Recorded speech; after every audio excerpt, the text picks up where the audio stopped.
There are two views of the Israeli military, what you hear in most of the media and the truth. I'm going to tell you the truth. I was the commander of British forces in Afghanistan. I have fought in combat zones around the world, including Northern Ireland, Bosnia, Macedonia, and Iraq. I was also present throughout the conflict in Gaza in 2014. Based on my experience and on my observations, the Israel Defense Force, the IDF, does more to safeguard the rights of civilians in a combat zone than any other army in the history of warfare. Why is this so? Firstly, Israel is a decent country with Western values run on democratic principles. Israel has no more interest in war than Belgium does. In fact, Israel has never started a war. The only reason it ever goes to war is to defend itself. And it has to defend itself because, unlike Belgium, it is surrounded by countries and armed groups that want to destroy it. Secondly, Judaism, with its unsurpassed moral standards, remains a major influence on the citizens of Israel. I say this as a non-Jew. Thirdly, the army is composed overwhelmingly of citizen soldiers. Israel's a small country with a small professional army. To fight a war, it depends on its conscripts and its reservists. These are ordinary citizens, from professors to plumbers, called upon to defend their homes. They don't want to be fighting, and they don't want to harm others. Nowhere was the essential morality and decency of the IDF more evident than in the Gaza war. If ever there was a purely defensive war, this was it. The war was started by Hamas, the terror organization, designated as such by the US State Department that runs the Gaza Strip. Hamas launched hundreds of rockets at Israeli civilians. After repeated warnings from Israel to stop, the Israeli Air Force finally conducted precision strikes to halt the rocket fire, and the IDF advanced into Gaza to destroy a network of terror tunnels that Hamas had constructed to attack Israeli communities near the Gaza border. The IDF took extraordinary measures to give Gaza civilians notice of targeted areas, dropping millions of leaflets, broadcasting radio messages, sending texts, and making tens of thousands of phone calls. Let me repeat that. The Israelis called Gazans on their cell phones and told them to leave their residences and move to safety. Never in the history of warfare has an army phoned its enemy and told them where they're going to drop their bombs.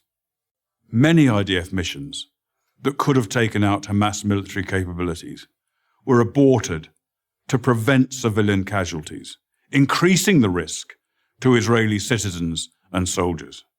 Despite all of this, of course innocent civilians were killed. Every war is chaotic and confusing, and mistakes are frequent. But mistakes are not war crimes. Hamas, on the other hand, committed war crimes as official government policy. Hamas deliberately positioned its military assets among the civilian population, hiding weapons in schools and hospitals, and placing rocket launchers alongside apartment buildings, then forced those civilians to stay in areas they knew would be attacked. They also instructed their people to report the lie that every Gazan killed was a civilian, even if they were actually fighters. And if there were no civilian deaths, Hamas made them up.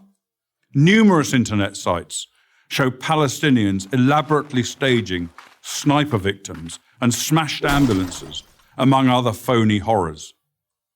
It's so common, there's even a term for it, Pallywood, as in Palestinian Hollywood. Ironically, it's the leaders of Hamas themselves who best understand the extraordinary measures the IDF will take to protect innocent civilians. They take full advantage of Israel's decency and adherence to the laws of war. No army takes such risks in order to protect civilians as the Israeli army does. I say this as a professional soldier. I say it because it's true. And people who care about truth should know it.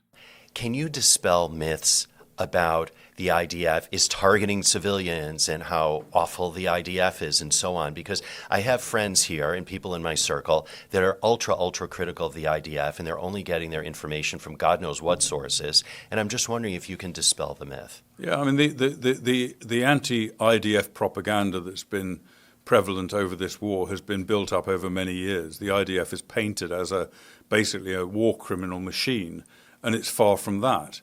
As I said, I've observed the IDF operations. I know inside out. I know the way that the IDF works, both in terms of its combat operations and in terms of its broader observance of international law and Israeli law. And I know the extent that the IDF goes in its legal elements to bring to justice anyone who does commit a crime in Gaza, for example. And of course, it happens. Every army has soldiers who do the wrong thing, either by mistake or deliberately. Every army has bad soldiers as well as good soldiers, and the IDF is not excluded from that. But the difference is between the IDF and the British Army and the American Army and armies of non-democracies is that those people are then brought to justice when their crimes are uncovered.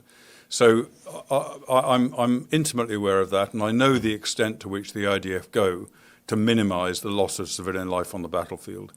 And it exceeds any other army, anything any other army has ever done or been able to do in history to minimize the loss of civilian life, particularly when you bear in mind that your enemy is doing everything it can to try and get you to kill their own civilians in order to discredit and to delegitimize Israel. I've been in Gaza several times with the IDF, and I've watched their fighting, I've watched the actions they've been taking, and that includes attacks against terrorist positions, and it also includes other areas they've been criticized for, which is humanitarian aid deliveries. And from everything I've seen, the lies that are being spread about Israel are exactly that. They are lies. The IDF have been taking enormous care to minimize the loss of civilian casualties inside Gaza while doing the best they can to annihilate Hamas, while at the same time doing everything possible to get aid into Gaza. And I would say one thing, that despite the criticism of Israel's aid operations in Gaza and its facilitation of humanitarian aid into Gaza, this is the first time in history that I'm aware of when an armed force has facilitated aid deliveries into its enemy population while fighting at the same time.